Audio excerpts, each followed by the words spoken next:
Mınау geçken prezidentler Akayev, Bakiyevler geçken azı çet ülkede жүрүшөт. Birösü 80'ge dayadı. Akayev жақсы иштеп кеткен, birinci mamleket tüzgön. Bakiyev geçse tarih eken. Siz şaylanasız. Uşu kişiler ala doğuldu, sağındı, büyüdü, sağındık da oylap жүрүшөt.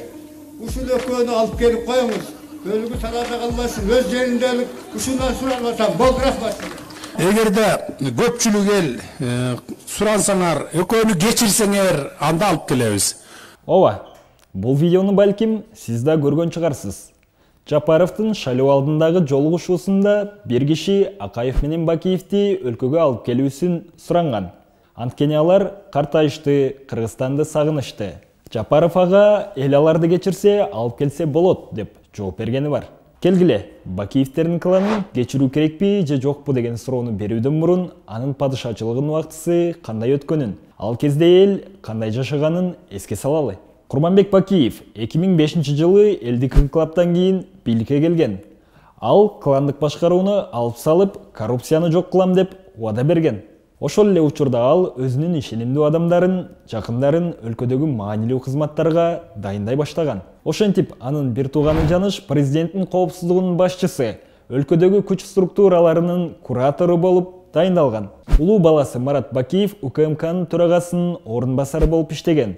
Ал эми кичүү уулу Ханзада аталган Максим рейдерлик менен ишкердикти мыйзамдаштырган Царини жетектеген. Анын үстүнө Бакиев президент болуп шайлангандан кийин конституциялык реформага да киришкен. Муну ал үй бүлөлүк жана кландык башкаруу коркунучунун алдын алуу деп айткан.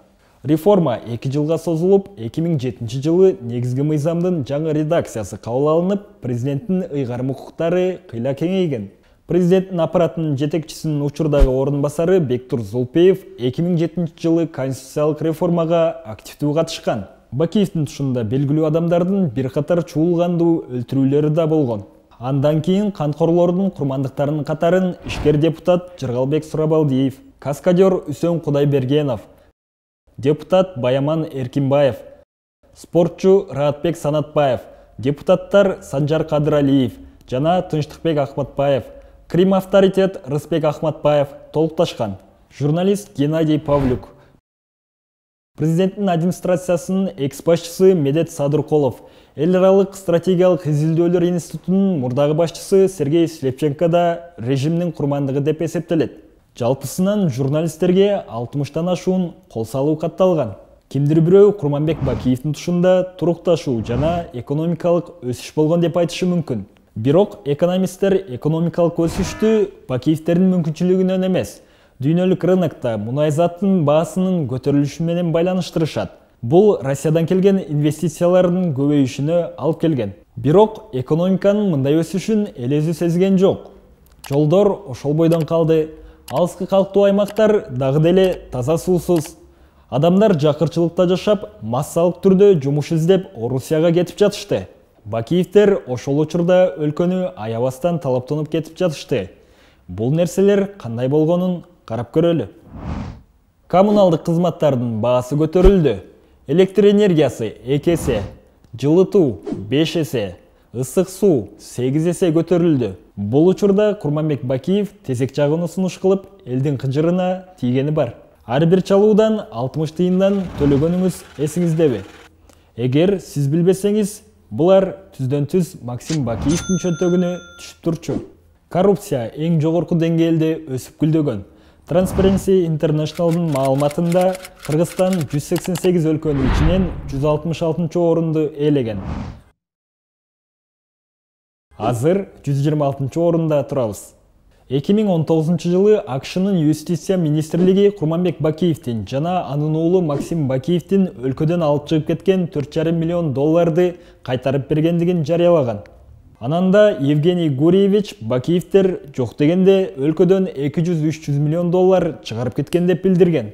Деньги, несомненно, из Кыргызстана были выведены. Они были выведены семьей Бакиевых. Вы должны понимать, что Максим и Бакиевы — это достаточно алчные люди. И я утверждаю, что Бакиевыми были выведены огромные, достаточно большие средства в размерах сотен миллионов долларов. Деньги выводились с территории Кыргызстана в течение с того момента, как клан Бакиевых начал руководить страной. Можно я уточню? Вы говорите, имеете в виду 200-300 миллионов долларов, да?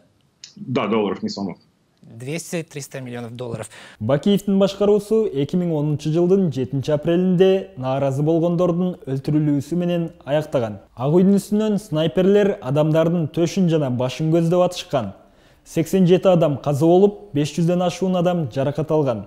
Кийинчерээк Жаныш Бакиев курал менен жүргөндөрдү атууга буйрук бергенин мойнуна алган. Өлкөдө өлтүрүүлөр болуп, уурулук болгондон кийин да Бакиев тынчыбастан жарандык согуш баштамакчы болгон. Бул тууралуу аны өлкөдөн чыгарып кеткен Нурсултан Назарбаев өзүнүн интервьюсунда айткан. После него, который был, тоже такая же история. В Оши засел, собрал там сторонников своих, вооружил и готов был идти в сторону Бишкека. Я говорю: Курманбек, ты что делаешь? Зачем? Прольешь кровь, ну и что? Снова хочешь сесть президентом? И как ты будешь работать после этого? Ал Тургай Бакиев жакында эле кыргыз элин кечиргенин билдирген. Эми Бакиевтер кандай жашап жаткандыгын карап көрөлү. Максим Лондондогу 6 миллион долларлык үйдө жашайт. Белоруссиядагы үй бүлөнүн бир бөлүгү биздин акчабызга завод куруп жатышат. Вот это с зелеными кровлями – это базовый действующий проект, который мы сейчас строим. А белым – это проект перспективного развития, производства витаминов. Тут, Даниэль, одна должна быть – люди. Люди. Я вижу, ты человек принципиальный и честный. Белорусов ты не обидишь, потому что они очень похожи на кыргызов по своему трудолюбию. Спасибо.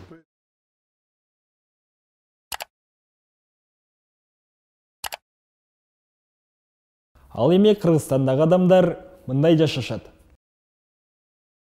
Биз Бакиевдин убагында дагы ушундай абалда жашадык. Акыркы учурларда Бакиевтерди кайра калыбына келтирүү аракеттери жүрүп жатат.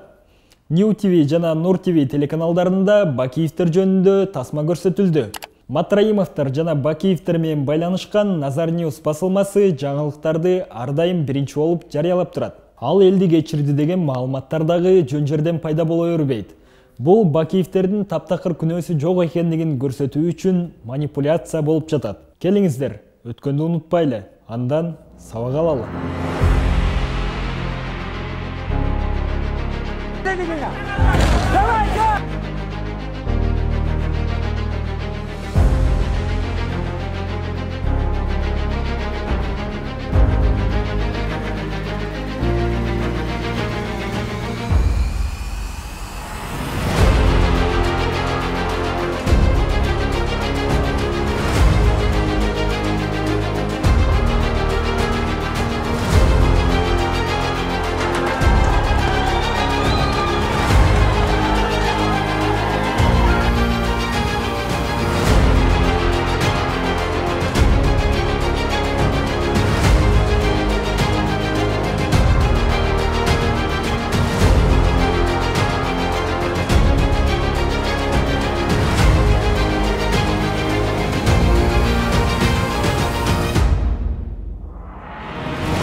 Thank you.